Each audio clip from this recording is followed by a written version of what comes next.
Sergeant, Stand at ease, sir. Exactly. Stand at ease. Easy. Morning, madam. Morning. Captain Smythe. My men and myself are out on target practice, and as it's well a long way from the camp, I wonder if we could possibly use your outside lavatory? Oh, yes, Captain, of course. It's just round the back. Thank you very much. Thank you. Attention! Right turn! Spread out! Range 25 yards, commence firing.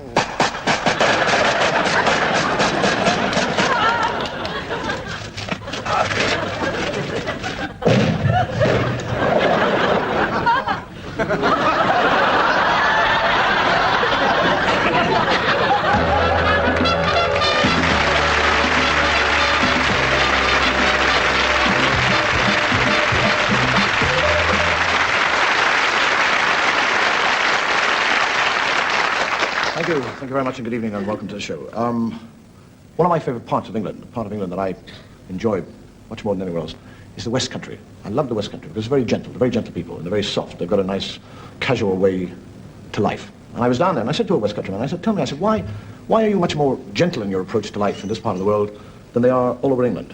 And he said, down here we've got a philosophy in which we believe, never do today what you can do tomorrow.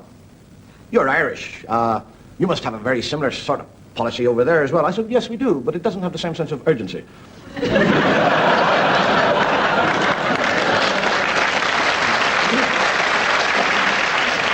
get an Irish medical student doing his final exams, the oral part of it, and the examiner holds up a little glass thing, and he said, what is that in there? And he said, I think that's a kneecap. He said, it's a human brain. He said, what is this? And he said, that's a left foot. He said, it is a skull. What is this? He said, that's a jawbone. He said, it is a leg. I find it rather remarkable that after 5 years of studying medicine, that you come in here for your final examination and you know nothing at all. The fellow said, well, sir, I thought the exam was tomorrow.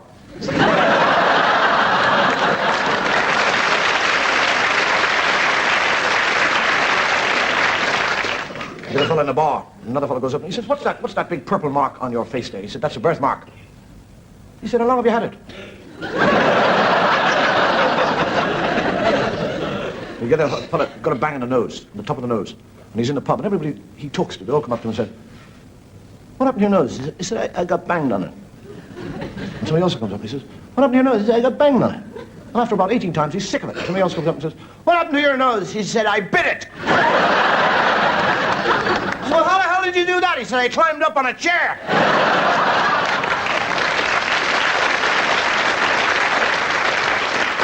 We get a drunk coming home late at night.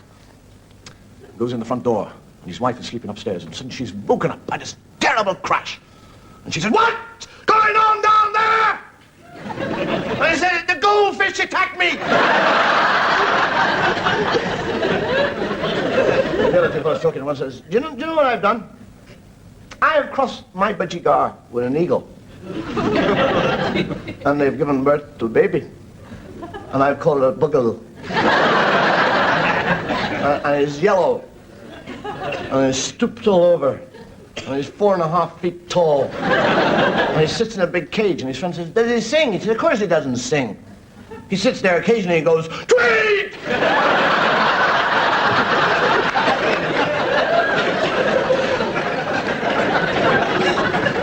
Two drunks in a bar in Ireland. And the fellow says, do you have good fishing in this part? And this fellow says, do we have good fishing? Oh, God, no, not by, I tell you. We have got the greatest fishing in the world. The fish are thick in the water. You don't even have to put a rod in. You just go down and grab them and pull the things out. Big salmon, that big. I tell you what, when you're on your way home tonight, you look over the bridge when you're going over the bridge and get your friend there to hold you over by the legs. Lean in there and pick the big salmon out of the water. And they go, and he said, we will try that when we get to the bridge. And I said, yeah. And they get to the bridge, and he's hanging over upside down. He's there for about 3 minutes, hanging upside down, waiting for a salmon. And all of a sudden he shouts out, He says, do you have a salmon? He said, no, there's a train coming.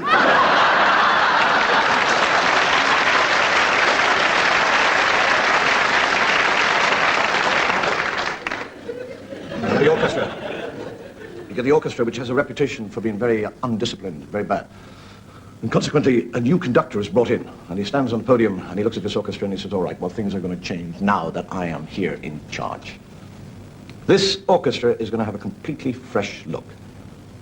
When I call a rehearsal for 10 o'clock, you will be here at 10 o'clock, not 10:30, not 11:45. When we have a break for tea, nobody goes to the pub. There's no card playing on the stand. I am going to turn this orchestra into the most professional, beautiful orchestra. Now, anybody here who doesn't want to sit in this orchestra under my baton can get out now. And the drummer goes, brrrr, ching. And the conductor says, when I find out who did that, he's fired.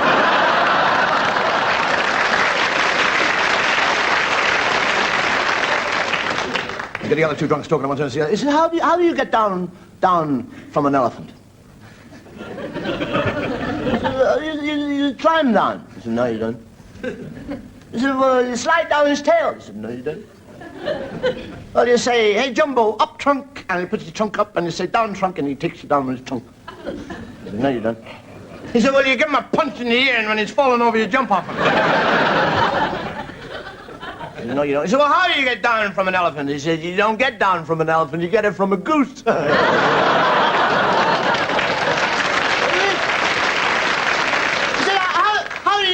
From a goose. He says, it's easy. It's not as tall as an elephant. You ever have days where everything goes wrong? You wake up in the morning, you're sitting in bed, you're having your cup of tea, your first cigarette, and you're not feeling all that good anyhow. And you go to take the cigarette out of your mouth, and it sticks on your lip. And your fingers run right down and nip the top, which falls on your belly. And you're up out of the bed like a rocket. And the tea goes everywhere, all over the place. And you put your foot on a hot water bottle. Well, a cold hot water bottle.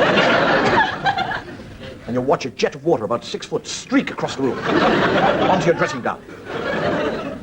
And you sneeze at the same time into the ashtray.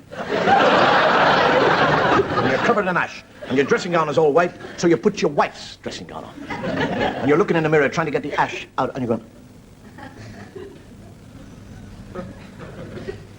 And you know you're being looked at. And you turn around and there's the window cleaner looking at you. Good morning, sir. And you know it's one of those days. And we all have them.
Samaritan phone duty tonight, and I must nip out for some cigarettes. So What was that? Samaritan phone duty. Samaritan phone duty. Yeah, so if anyone phones, tell them I hang on. 20.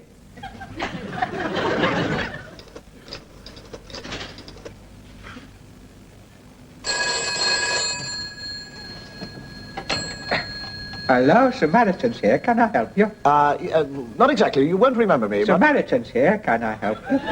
Well, not exactly. You won't remember me, but a number of years ago, I was in a rather desperate situation.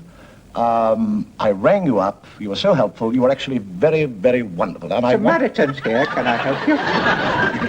Hello? Hello? Hello? Can you hear me? Hello, Samaritans calling. A number of years ago, I was rather frustrated. Samaritans here. Who's that? It is me. What I'm trying to say is, I'm trying to ring up to say to thank you, because a number of years ago I was... Hello? Hello? Can I help you? Yes, you could help me. Please, if you would stop saying, can you help me? Can I help you? All I'm trying to say is that a number of years ago I was in a rather desperate situation. I was Hello? extremely... Will you shut up, you stupid old fool, and listen to me? Hello? I'm just trying to tell you that I'm completely cured now, and I'm ringing up to thank you. Do you understand that? Hello, Samaritans. Good, good. Good.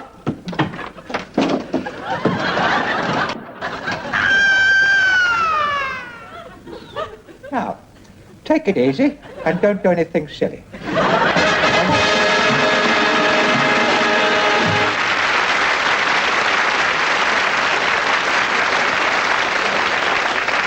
I came home the other night in a rather gritty mood. My wife can tell. And she said, what's wrong with you? And I said, well, I was in a pub having a drink, and there was a fellow talking politics, and he was talking the greatest load of rubbish, and I got livid. I stood there, and I wanted to hit him. And she said, well, what stopped you? I said, he did. And that fellow comes home from a pub with a black eye, and the wife says, where'd you get the black eye? He says, Murphy gave it to me. She says, Murphy? Seamus Murphy? He says, yes. He says, Murphy? That little runt! He said, don't speak ill of the dead.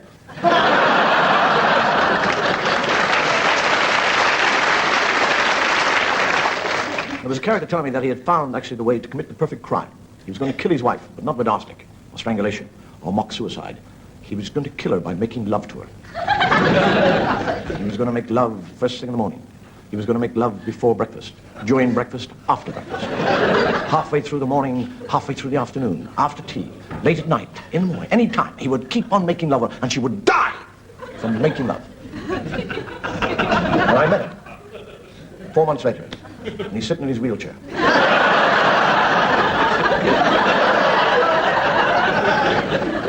And his wife is bounding around picking up flowers. And he says, look at her, the silly cow. She doesn't know she's only got 5 months to live.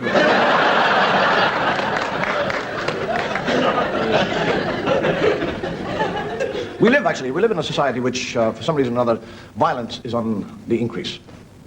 And people say, why? Why are we becoming more violent? And I think we're becoming more violent because we're becoming more frightened.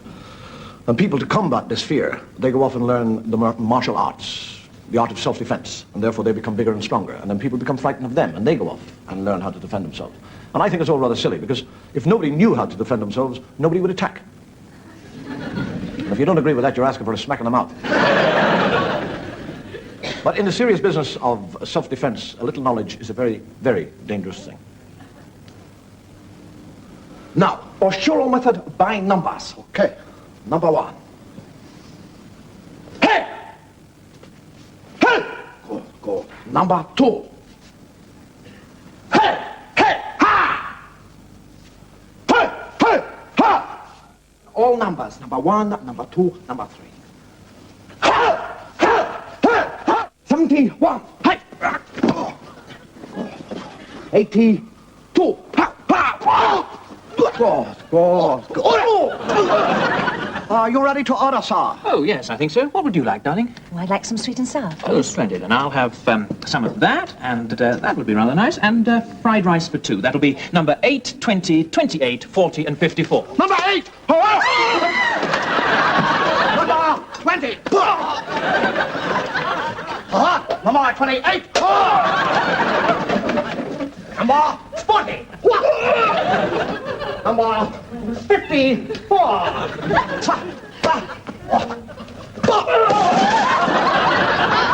Would you like a coffee to follow, sir?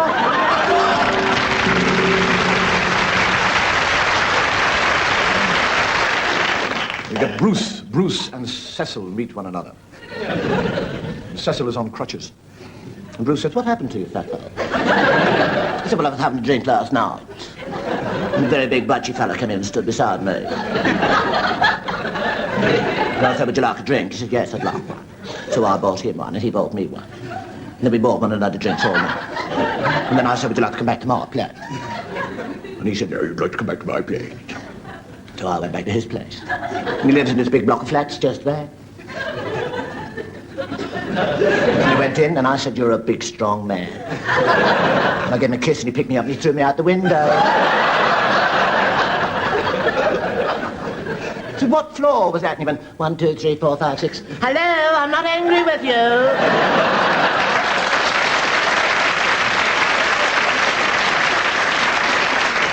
We're told to know thyself. That's what they tell us. Know thyself.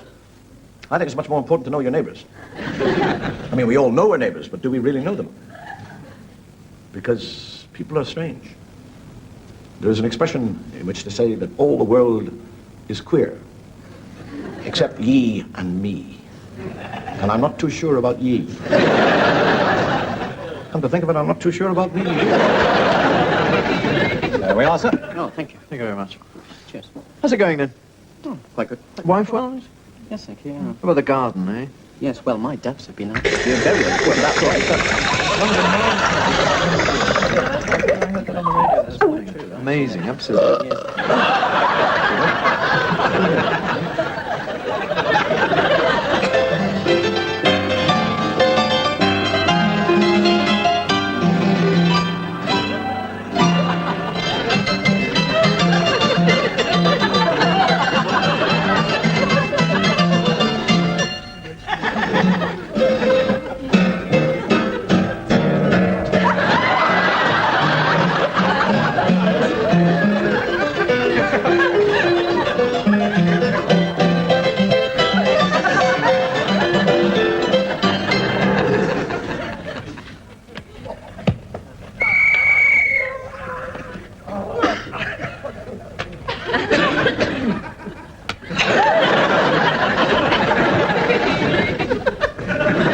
I saw you take it. I didn't, honestly. I've never stolen anything in the whole of my life, you little liar. I tell you, I saw you steal it. Then you're damn well mistaken. How can I be mistaken? You stole it from right under my nose. It wasn't me. And then you put it in that pocket. I did not. Oh, yes, you did. Give it back. No, I didn't. Give That's it your back. answer to Give it everything, back isn't to it? me. Ah, Got it. Just as I said. You stole it from right under my nose.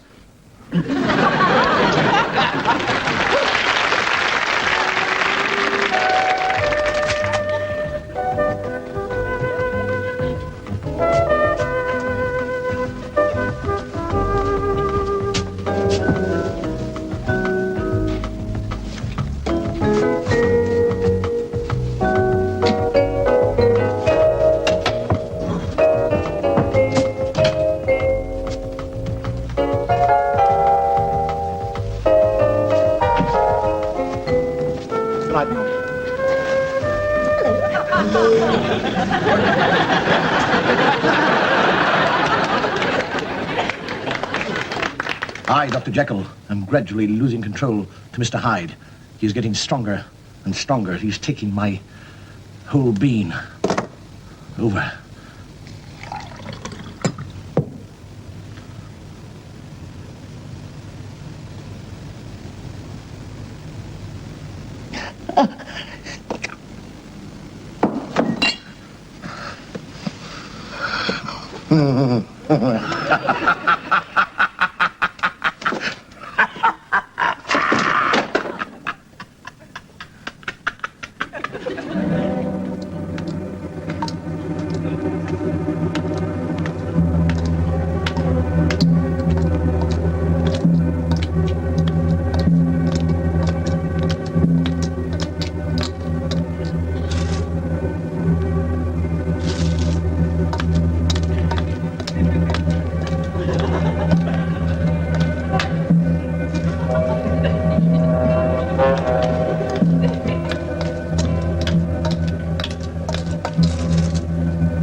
Very difficult, that. As I said to me, when you're walking, we want the top half of you to walk like a fella, and the bottom half to walk like a woman. Really, be quick. I mean, because up the top of you, you're going like this, and the bottom is going like a big fella. You get it all mixed up. People are odd. We're all odd.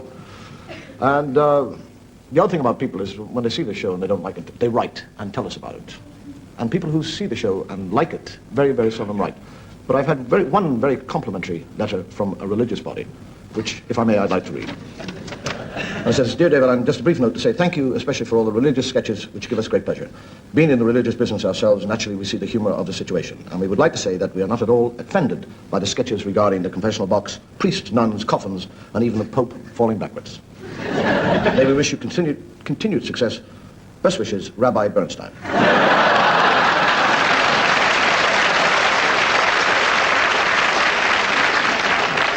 I met a Jewish lady quite recently, a very wealthy Jewish lady, and her hands were covered in rings. She must have had about 3 rings on each hand. But all the stones were turned on inwards, into the hand. And I thought that was rather nice, because people talk about the Jewish people being ostentatious about their wealth. And I said to her, I said, it's very refreshing to meet somebody who is very modest about their wealth. And she said, "What do you mean? Modest? But you know how we people speak."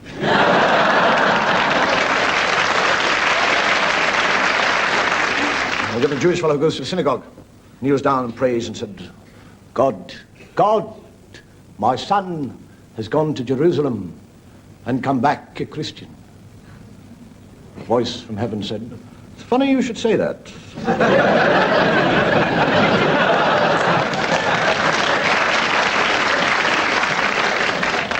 A fellow rushes into a barber shop and he said, "I'd like a shave." And the fellow said, "I don't do shaves. I'm not a barber. I am the person within the Hebrew religion who performs surgical acts upon young male Jewish boys." He said, "Well, why do you have a barber's pole outside?" He said, "What would you suggest?"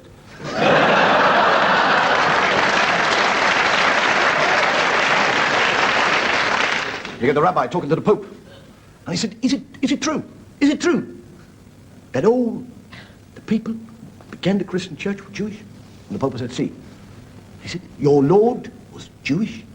"See." "His mother and his father were Jewish." "See."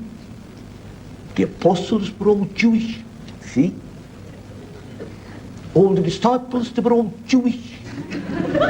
"See." He said, "It's amazing." He said, "What's amazing?" He said, "That the Jewish people will let a good business like the Roman Catholic Church be run by Italians."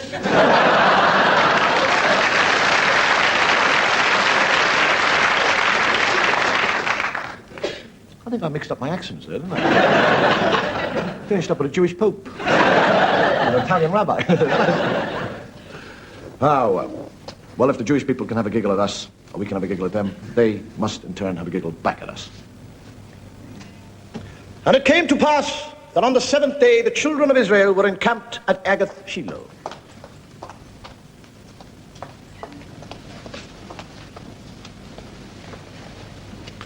And it came to pass that on the 7th day the children of Israel were encamped at Agath Shiloh, which is the place of the ram, that Joshua took unto him Balaam, saying unto him, verily, verily, verily. Sorry, God. Morning. Morning.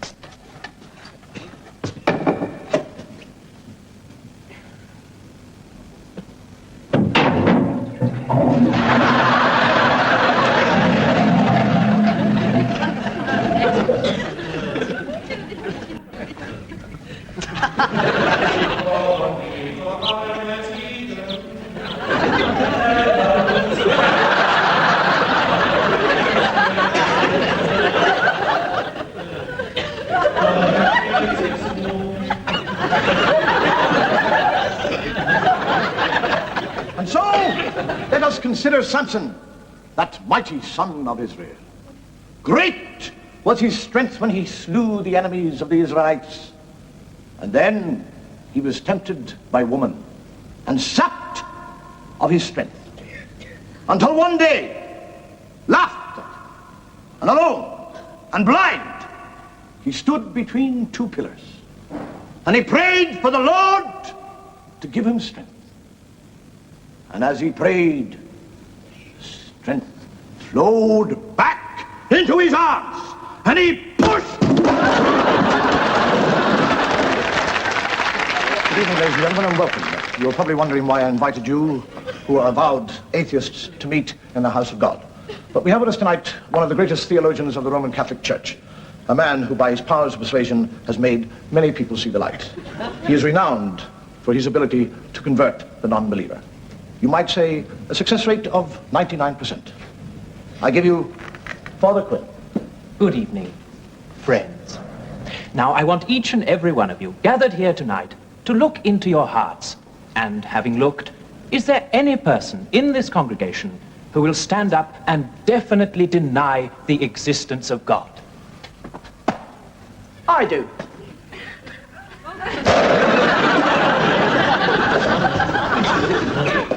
Is there anybody else?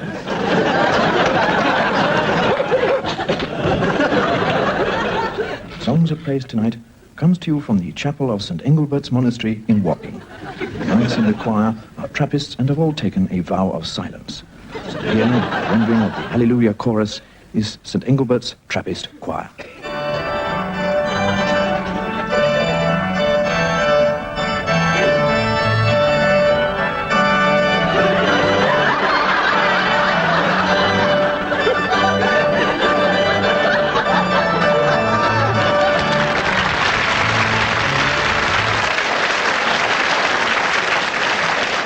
A very important part of the Irish way of life is death.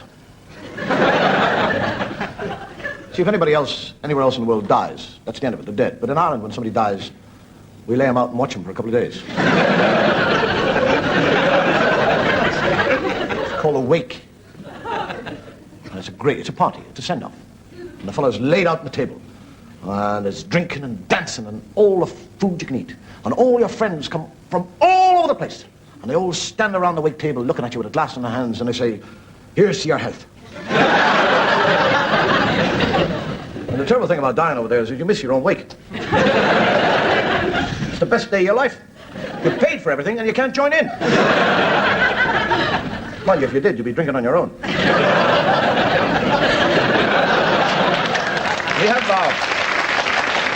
We have a custom that the dying man is allowed one question before he dies, which must be answered completely truthfully. Otherwise, the soul is damned. And you get a little fella dying.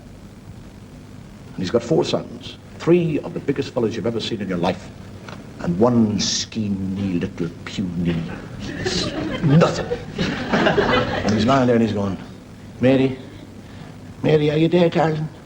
Are you there? She goes, I'm here, love. And I'm here beside you. I'm going. He says, I know. Don't hang about now.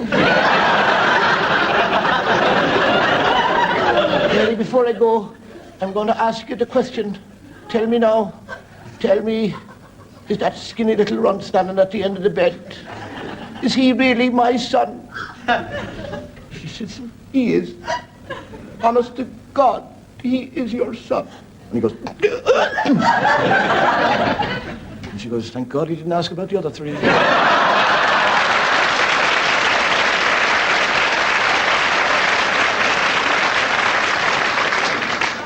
And there was a custom actually, there is a custom that things would be put into the coffin, like drink.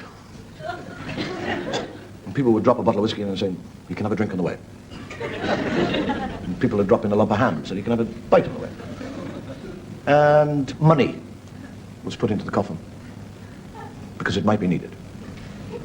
Huge wake, and the fellow's laid out in the coffin, and they're all there. And there's one fellow there that they don't like, because he's a boastful type. And he suddenly stands up and he says, whatever money goes into the coffin, I will double it. So they said, right, we'll catch him. How much money have you got? And they gather up as much money as they can between them all, and it's £500, and they plunk it into the coffin. And they said, there you are, double that! And he writes out a cheque for 1,000, puts it in, and takes the 500 out.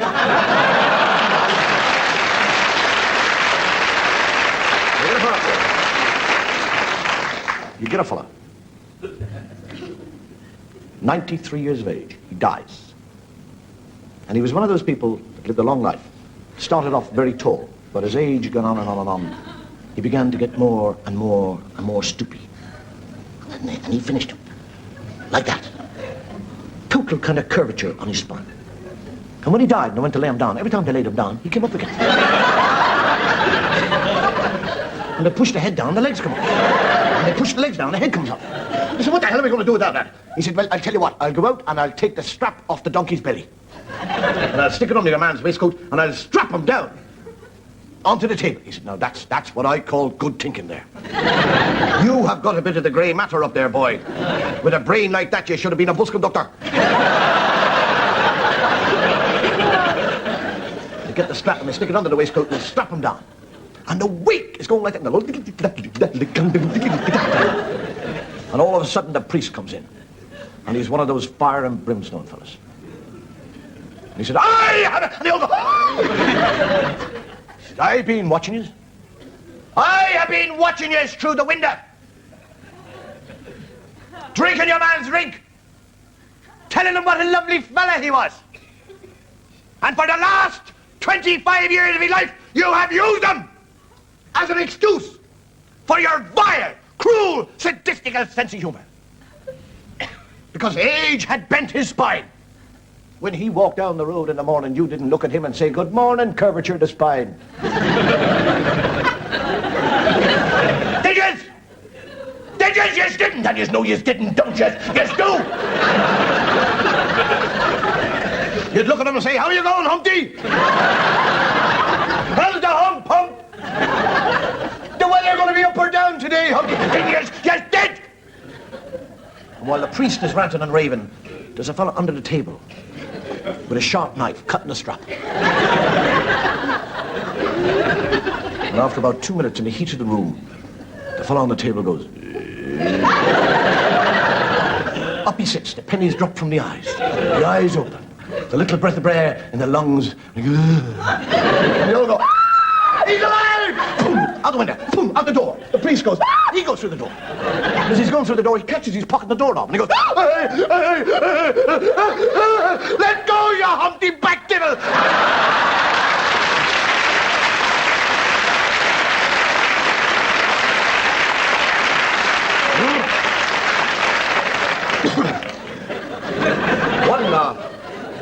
One final custom that we have in Ireland regarding death and a funeral is that only one person who is buried in a graveyard can go to heaven. Which basically means if two people are buried in the same graveyard on the same day, the last one in has got to wait till tomorrow. So can you imagine what would happen if one funeral met another funeral going to the same graveyard?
pipped at the last post. Good night. Thank you. May your God go with you.